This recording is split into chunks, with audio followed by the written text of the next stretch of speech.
Students, प्रश्नावली 7.1 सवाल number 3। BC व AD दो लंब जो है वो AB पर डाले गए हैं और ये दिया गया है AD जो है वो BC के बराबर दिया गया है, यानी कि दो बराबर लंब वो AB पर डाले गए हैं। हमें सिद्ध करना है कि AB जो है CD AB को समद्विभाजित करता है। तो क्योंकि एक ही भुजा पर डाले गए सभी लंब परस्पर समांतर होते हैं, इसका मतलब ये होगा कि BC और AD ये दोनों आपस में समांतर रेखाएं हैं। अब जब दो समांतर रेखाओं को अगर एक तिर्यक रेखा काटेगी तो एकांतर कोण क्या हो जाएंगे, वो बराबर हो जाएंगे। इसका मतलब है ये कोण और ये कोण दोनों बराबर हो जाएंगे। तो इसका मतलब है कि क्योंकि BC समांतर है AD के समांतर है, तो त्रिभुज OBC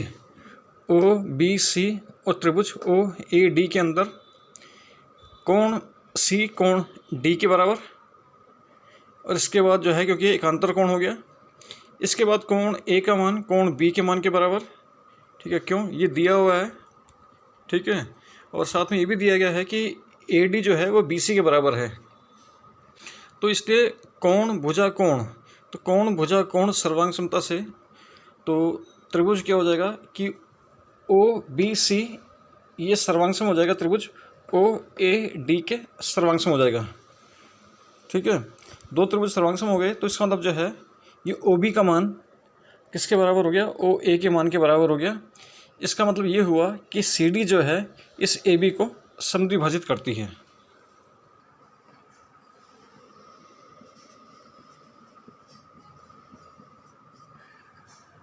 सवाल नंबर 4, आकृति में दिया गया है कि P और Q समांतर हैं और L और M भी समांतर हैं। हमें सिद्ध करना है कि त्रिभुज ABC ये सर्वांगसम है त्रिभुज CDA के अंदर। अब यदि किसी चतुर्भुज के अंदर दो सम्मुख भुजाएं आपस में समांतर हैं, ये AD BC के समांतर है और BA CD के समांतर है। यदि दो सम्मुख भुजाओं का जो युग्म है ये अगर समांतर है तो आकृति एक समांतर चतुर्भुज बनेगी। समांतर चतुर्भुज बनेगी तो हमारे पास ये कोण और ये कोण दोनों बराबर हो जाएंगे। ये होगा हमारे पास कि एकांतर कोण। इसी प्रकार से ये रेखा AB और ये DC समांतर है, तो इसका मतलब ये हुआ कि यहाँ पर ये कोण और यहाँ पर ये कोण दोनों आपस में बराबर होंगे। चाहे हम इस त्रिभुज को लेकर चलें चाहे हम इस त्रिभुज को लेकर चलें, तो ये भुजा AC दोनों में उभयनिष्ठ होगा। तो इस तरह से त्रिभुज ABC ये सर्वांगसम हो जाएगा CDA के, ये सर्वांगसम हो जाएगा। अब उपपत्ति, किसी चतुर्भुज में यदि दो सम्मुख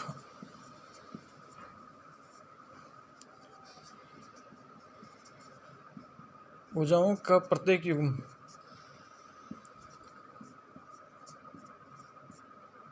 समांतर हो तो वह आकृति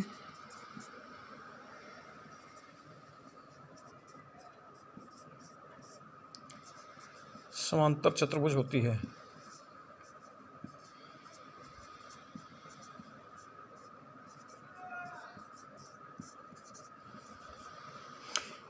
तो इसका मतलब ये हुआ कि ABCD एक समांतर चतुर्भुज है।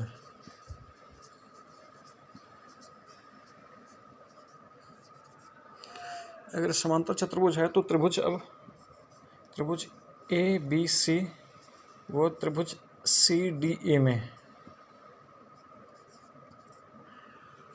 अब क्योंकि AD समांतर है BC के समांतर है, तो रेखा के इस ओर का कोण और रेखा के इस ओर का कोण दोनों बराबर हो जाएगा।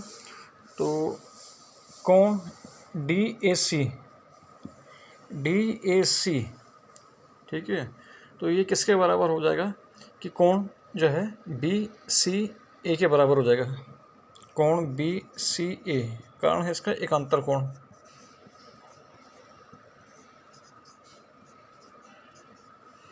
ये हुआ एकांतर कोण।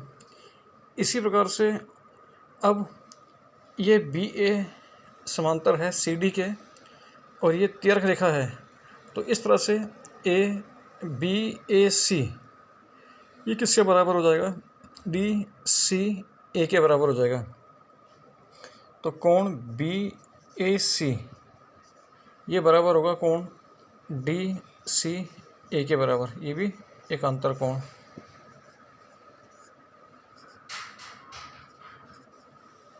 ठीक है, तथा ए सी बराबर ए सी, ये हो गया उभयनिष्ठ।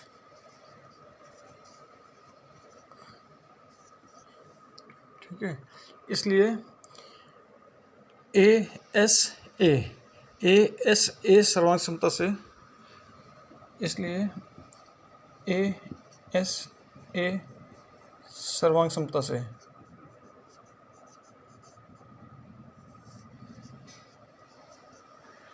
त्रिभुज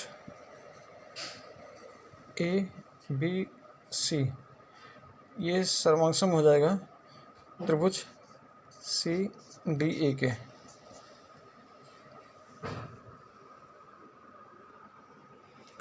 सवाल नंबर 5, अब दिया गया है कि कोण जो है रेखा एल जो है कोण ए को समद्विभाजित करती है और बी क्यू और बी पी ये दो सम्मुख भुजाओं पर शीर्षलंब डाले गए हैं। तो हमें सिद्ध करना है कि त्रिभुज ए पी बी सर्वांगसम है ए क्यू बी के, साथ ही साथ में सिद्ध करना है कि बी पी बराबर है बी क्यू। अब त्रिभुज ए पी बी व त्रिभुज ए क्यू बी में, अब क्योंकि एल कोण ए को समद्विभाजित करती है, तो इसका मतलब ये हुआ कि कोण बी ए क्यू बराबर है कोण बी ए पी, क्योंकि एल कोण ए को समद्विभाजित करता है।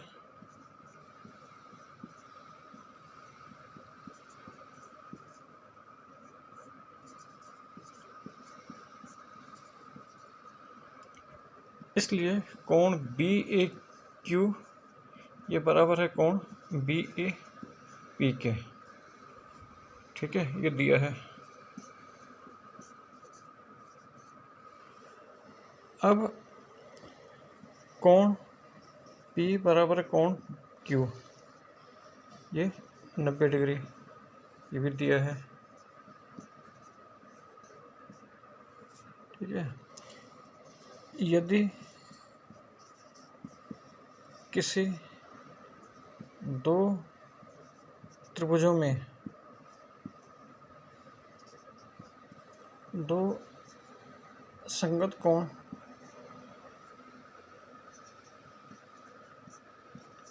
दूसरे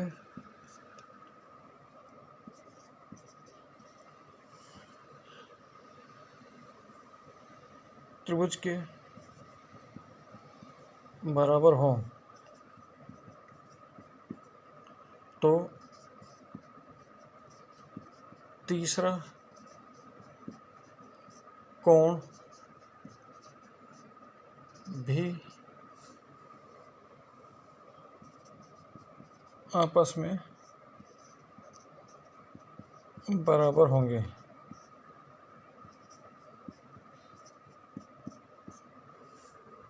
ठीक है, दो कोण बराबर है, तीसरा कोण भी बराबर होगा। इसका मतलब ये हुआ कि कोण ए बी क्यू ये कोण जो है इस वाले कोण के बराबर हो जाएगा।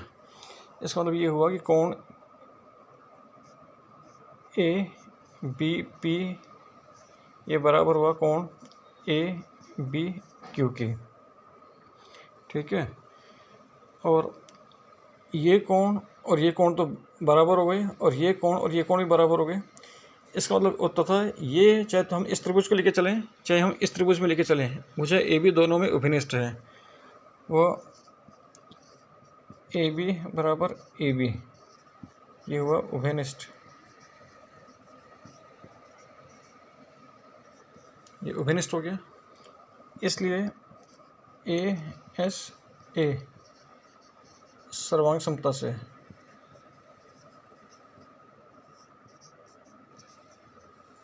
ए एस ए सर्वांग समता से त्रिभुज ए पी बी ये सर्वांगसम हो जाएगा।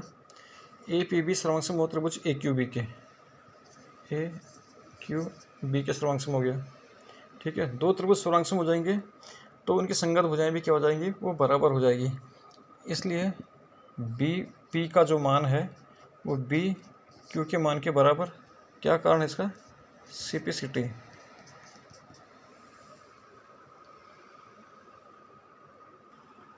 सवाल नंबर 6, आकृति में दिया गया है कि ए बी ए डी के बराबर है और ए सी ए ई के बराबर है, तथा कोण बी ए डी ये बराबर है कोण सी ए ई के बराबर है। तो सबसे पहले हम क्या करते हैं कि कोण बी ए डी ये बराबर है किसके, ये कोण बराबर है इस कोण के, यानी कि सी ए ई के बराबर है। कोण बी ए डी बराबर है कोण सी ए ई के बराबर है। इसको दिया समीकरण नंबर 1। अब जो ये वाला हिस्सा है इस त्रिभुज में और इस त्रिभुज में दोनों में ही आ रहा है ये। अगर हम इस वाले में इसको जोड़ दें और इस वाले में भी इसको जोड़ दें तो ये पूरा और ये पूरा कोण आपस में बराबर हो जाएगा। तो अब जो है कोण डी ए सी समीकरण 1 के दोनों ओर जोड़ने पर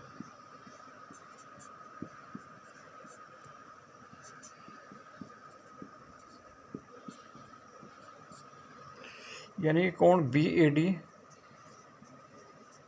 प्लस कोण डी ए सी बराबर है कोण सी ए ई प्लस कोण डी ए सी। अब कोण बी ए डी में डी ए सी जुड़ जाएगा तो क्या किसके बराबर होगा, बी ए सी के बराबर हो जाएगा। ये हुआ कोण बी ए सी। इसी तरह से सी ए ई में अगर डी ए सी जुड़ जाएगा तो ये किसके बराबर हो जाएगा हमारे पास, कि ये बराबर हो जाएगा कोण डी ए ई के बराबर हो जाएगा। कोण डी ए ई के बराबर हो गया। ठीक है, अब त्रिभुज क्योंकि हमें बी सी और डी ई आपस में बराबर सिद्ध करने हैं तो हम इन दोनों त्रिभुज को अलग अलग बनाते हैं। किस में आ रहा है बी सी आ रहा है त्रिभुज ए बी सी में, और डी ई आ रहा है हमारे पास त्रिभुज ए डी ई में, ए डी ई में आ रहा है। तो ए बी हमारे पास बराबर था ए डी के और ए सी बराबर था ए ई के, और अभी हमने सिद्ध किया है कि बी ए सी कोण डी ए ई के बराबर है। इसलिए एस ए एस सर्वांग समता से दोनों त्रिभुज सर्वांगसम हो जाएंगे। तो दो त्रिभुज अगर सर्वांगसम हो जाएंगे तो उनके संगत भुजाएं भी आपस में बराबर हो जाएगी। इसका मतलब है बी सी ये बराबर हो जाएगा किसके, डी ई के बराबर हो जाएगा। तो अब त्रिभुज ए बी सी व त्रिभुज ए डी ई में, ठीक है, तो ए बी बराबर ए डी ये दिया है। इसके बाद ए सी का जो मान है ये बराबर है ए ई, ये भी दिया है। इसके बाद कोण बी ए सी ये बराबर है कोण डी ए ई के, इसको सिद्ध किया है।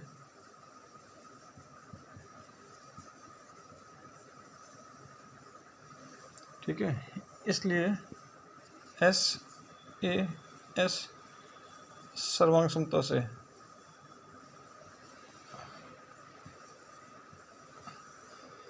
त्रिभुज ए बी सी इस सर्वांगसम हुआ त्रिभुज ए डी ई के। दो त्रिभुज सर्वांगसम हो गए, इसका मतलब जो है कि बी सी बराबर डी ई। क्या कारण उसका? C P C T.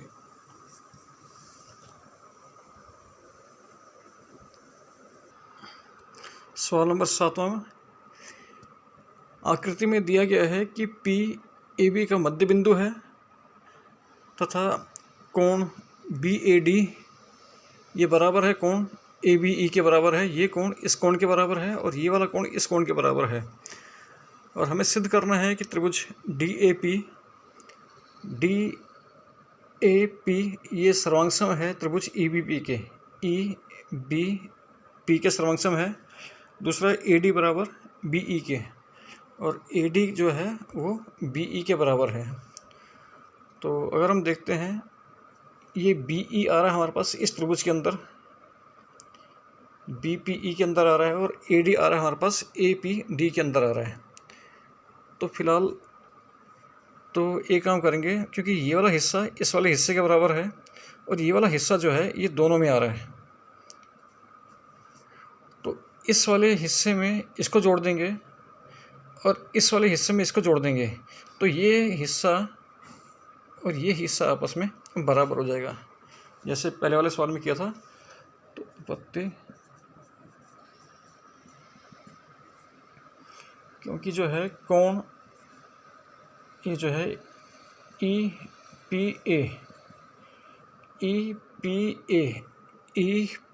ए बराबर है डी पी बी के बराबर है, बराबर है कोण डी पी बी, ये दिया है। ठीक है, इसको समीकरण नंबर 1 डाल दिया। तो कोण ई पी डी समीकरण 1 के दोनों ओर जोड़ने पर कोण ई पी डी समीकरण 1 के दोनों ओर जोड़ने पर, तो इसका मतलब है कोण ई पी ए प्लस कोण ई पी डी बराबर है कोण डी पी बी प्लस कोण ई पी डी। अब ई पी ए में ई पी डी जोड़ देंगे तो क्या मिलेगा? कोण ए पी डी मिलेगा, कोण ए पी डी। अब डी पी बी में जोड़ दिया, ई पी डी जोड़ दिया, तो ये पूरा कोण ई पी बी मिला, बराबर है कोण ई पी बी हुआ। ठीक है, अब त्रिभुज लेके चलते हैं। किसके अंदर आ रहा है? बी ई किस में आ रहा है? ये बी पी और ये ई आया और ये आ रहा है ए डी आ रहा है, ए डी आया हमारे पास ऐसे में ए पी और ये डी। ठीक है, क्योंकि पी मध्य बिंदु है, ये भुजा इस भुजा के बराबर, ये कोण और ये कोण हम सिद्ध कर चुके हैं, बराबर सिद्ध कर चुके हैं। ठीक है ना, और ये कोण और ये कोण आपस में बराबर है, तो ए एस ए से दोनों त्रिभुज क्या हो गए? ये सर्वांगसम हो जाएंगे। अब त्रिभुज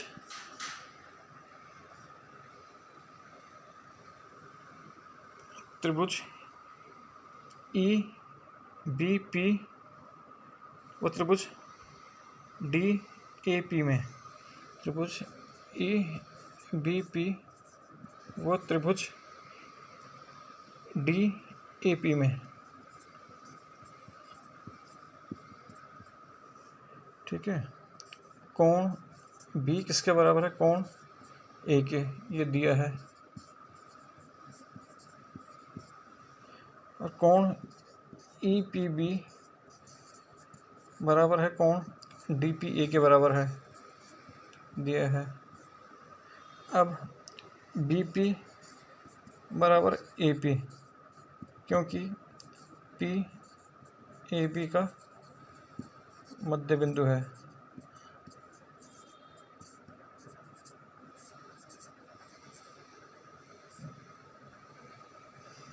तो ये मध्य बिंदु है, इसलिए ए एस ए सर्वांग समता से